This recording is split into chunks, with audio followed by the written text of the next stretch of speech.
The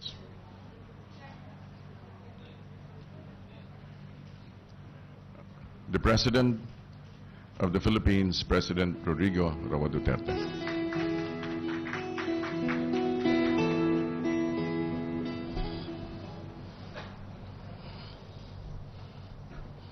Hindi mo kayo nakabarong. Kabarong ito. Well, ladies and gentlemen, my co-workers in government, mga mahal kong kababayan, I am leaving for Vietnam, Laos, to join other Asian leaders at the 20th and 29th ASEAN Summits and related summits. This will be my first meeting with other leaders of ASEAN member states, as well as the leaders of the ASEAN's important dialogue partners, including Australia, China, India, Japan, Republic of Korea, New Zealand, Russia, and the United States, that I will take the opportunity to discuss with them important regional and international issues that impact on the peace, security, stability, and the prosperity of our region. Recent events have shown that there are elements out there who seek to sow terror and wreak havoc in our society. We remain firm in our resolve to combat terrorism in all its forms and manifestations. We remain committed to our bounden duty to do our utmost to protect our citizens. I ask every Filipino to do this, to do his and her part for the sake of our country. I will use the opportunity for meeting with other Asian leaders and ASEAN dialogue partners to seek greater support for regional efforts to address terrorism and extreme and violent extremism. Terrorism and violent extremism is a global concern, and the Philippines will do its part as a member of the international community and work with our partners to address this issue. At the summits, ASEAN leaders will discuss the way forward in realizing the ASEAN Community Vision 2025 with the rules-based, people-oriented, people-centered ASEAN. The security of a region hinges on the cooperation of ASEAN member states as well as our dialogue partners. Consistent with the Philippines' cornerstone programs, we will call for renewed cooperation for a drug-free ASEAN community. The summits will also be an excellent opportunity to underscore the importance of the role of law and peaceful settlement of disputes. The interests of our people are at the heart of the ASEAN community building, and we shall work with our neighbors in addressing transnational issues such as trafficking of persons and terrorism and violent extremism. On the economic front, we shall discuss ways to make growth inclusive so that the benefits of economic growth are felt by every Filipino. This includes strengthening connectivity in the region, enhancing trade, underscoring the importance of micro and small and medium industries, and conserving and sustaining the growth environment. On those socio-economic aspects, we shall advance improve access to education that will open opportunities for all, including out-of-the-school youths, to develop and realize their potentials to be productive and responsible members of society. We will continue engaging our neighbors on the promotion and protection of the rights of migrant workers. We will also push for the capacity building to improve emergency response and disaster management. I have the honor to accept in behalf of the Philippines the chairmanship of ASEAN in 2017 from Laos. This will formally mark an important leadership role for the Philippines in the region as we commemorate the 50th anniversary of the association next year.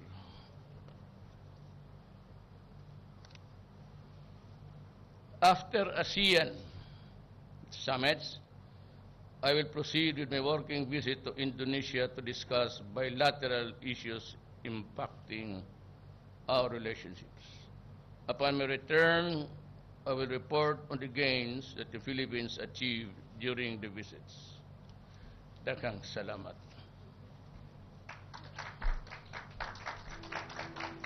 Wa pa mo'y merienda? Hindi mo makpak luya siguro mo. Any questions? I'll give you few for clarification on this statement only. Do not rumble onto politics. It's too far away. Yes, we accommodate the... Good afternoon, sir. Jerome Morales from Reuters News. Sir, there have been concerns on extrajudicial killing, sir, and you will meet leaders. Any line of communication that we have prepared to address this issue in front of our other foreign leaders? Extrajudicial killing? Yes, human rights. To whom shall I address myself to? And who will be asking the questions? May I know? You know, the Philippines is not a vassal state. We have long ceased to be a colony of the United States. Alam mo, marami dyan mga sa kolumnista, they look upon Obama and the United States as if we are the lapdogs of this country. I do not respond to anybody but to the people of the Republic of the Philippines. Wala akong pakialam sa kanya. Who is he? When as a matter of fact, at the turn of the century, before the Americans left the Philippines in the pacification campaign of the Moro in this island, there were about 6 million ang population ng Moro. How many died? 600. If you can answer that question and give the apology, I will answer him. I am not beholden to anybody. May mga kolumnista dyan na wait until he meets. Who is he? No, I am a president of a sovereign state, and we have long ceased to be a colony. I do not have any master except the Filipino people. Nobody but nobody. You must be respectful. Do not just throw away questions and statements. Putang ina, mumurahin kita dyan sa forum na yan. Mga ganun na yun. Tell that to everybody. Ito mga kolumnista, para ba akong tinatakot? Anak ka na. Umalis kayo dyan sa Pilipinas. Pumunta kayo doon sa Amerika. You write columns, you're the lapdogs of this American. Who is it to confront me? As a matter of fact, he has too many. America has one too many to answer for the misdeeds in this country. Hanggang ngayon, hindi pa tayo nakatigil ng apology niyan. That is the reason why Mindanao continues to boil. Sabi mo, that was the last century. Yang wounds na yan from generation to generation. As a matter of fact, we inherited this problem from the United States. Why? Because they invaded this country and made us their subjugated people. Everybody has a terrible record of extrajudicial killing. We make an issue about fighting crime. Nahingi na niya maubos-ubos niya sa Mexico border niya. Look at the human rights of America along that line. The way how they treat the migrants there. Masyado kayong believe sa Amerika. Bumilib kayo dito sa atin, Amerika. Siya ang mag-explain sa akin kung bakit ganyang extrajudicial killing nila. Can he explain the 600,000 Moro massacred in this island? Do you want to see the pictures? Maybe I'll ask him. I'll make it public. We have a recorded history of that sordid period of our national life. Nobody but nobody can just... Sino ka? Yung mga American Indians mo, sa sino lang, inubos mo eh. Oh, what about the rights of those guys who died in the past? Is it because it's just the past tense, we do not answer for the present tense? You must be kidding. Stop joking yourself. Kayong mga sobra ka-believe diyang, who is you, Obama, to ask me that? I'll tell him, who are you? Tell him that. Telegraph mo ngayon. Hindi ako punta dito na pagkaulila dyan sa mga. We have long been a republic. I do not kneel down before anybody else except the Filipino in Quiapo walking in misery and in extreme poverty and hunger. Hindi kayo maghinto na sa droga. The campaign against drug will continue. Maraming mamatay dyan. Plenty will be killed until the last pusher is out of the streets. Until the drug manufacturer is killed, we will continue, and I will continue, and I don't give a shit about anybody observing my behavior. Siguro mabilib kayo dyan. Eh, mga kulom nagbasa, sus Mariusep. Pagkalapdog ng mga pretending to be the conscience of this. You know ba? Sir, Good afternoon. Good afternoon, sir. Sipain ko ba sa harap mo? Okay. Good Pumunta afternoon. kayo doon. Good afternoon, sir. I'm Lala Babilonia from PTV4. Sir, what's your plan about the issue, the execution of Mary Jane Veloso in Indonesia? Hindi kita na. Sir, what's your plan about the issue or the execution of Mary Jane Veloso in Indonesia? Mary Jane Veloso, sir. About to be executed? Yes, sir. Well, I may just have to ask, we do in a most respectful and a very, very courteous way. And if my pleadings will fall on deaf ears, I am ready to accept it. For the simple reason, I do not doubt the judicial system of Indonesia. I have been there once upon a time, and I was able to observe how it works.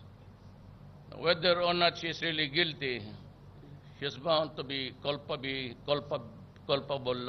liability. So I might just accept the system and plead for mercy. But if President Widodo will deny it, still I would be grateful that she has been treated very well. For after all, we have our laws to follow. And had it been any other or the other way around, I might also be at the receiving end of so many pleas for mercy. And I would never know what or how to react. Yes, Pia. Hindi magdito magpahuli sila. I will change my attire in the airplane. I do not wear a barong sitting down. It's itchy. Sir, good afternoon. Could we just find out more about your declaration of state of lawlessness and when we can expect parameters or guidelines of the implementation? For example, how long it will take, if there will be any curfews on certain areas, siguro more specifics on your declaration, or if we can expect a document? Well, number one is that we should work out a very good example of how it works in other countries and the Philippines now. But Others, we have to ask for their support and maybe their cooperation of working this out. Yan ang parameter. That's the economic side of it. That's yung migration. Kasi bukas na lahat eh. Bukas na lahat because there's a free trade, especially if we can perfect the free trade agreement between ASEAN. Removing all barriers, tariff and everything, including the migration of workers.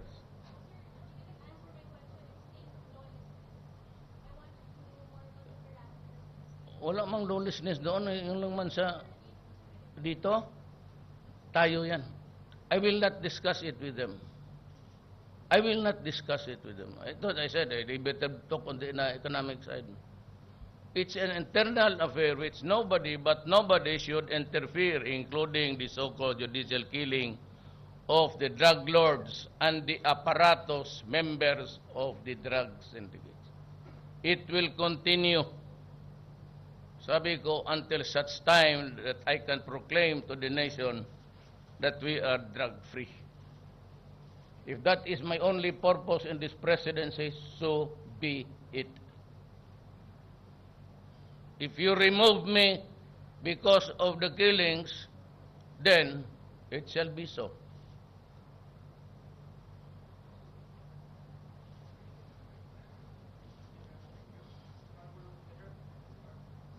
Again, I would like to, there are a lot of you, so much about extrajudicial killing, then connect it with Obama.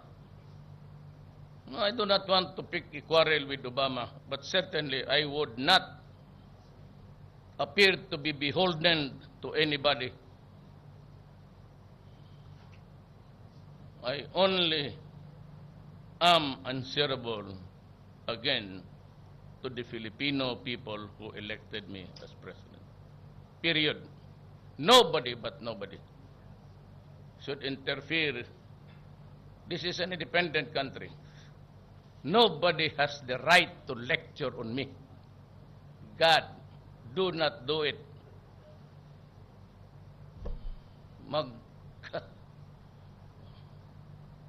Gusto mo, the right word, magkababuyan tayo doon. Ginawa mo sa akin yan. I do not accept that proposition that anybody is superior than me. We're supposed to be equal there. My country might be small, hardly keeping up with the economic problems, but I will not allow myself to insultuhin mo yung Pilipino. But there are others who has the mental capacity of dogs who lap at the ass of the Americans. Salamat. Ikaw ang Pangulo para sa pagbabago. Sawa na ang bayan ko sa magnanakaw na tao.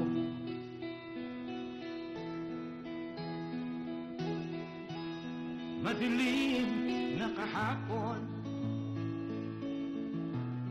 ikaw ang mag-aahon sa piling mo.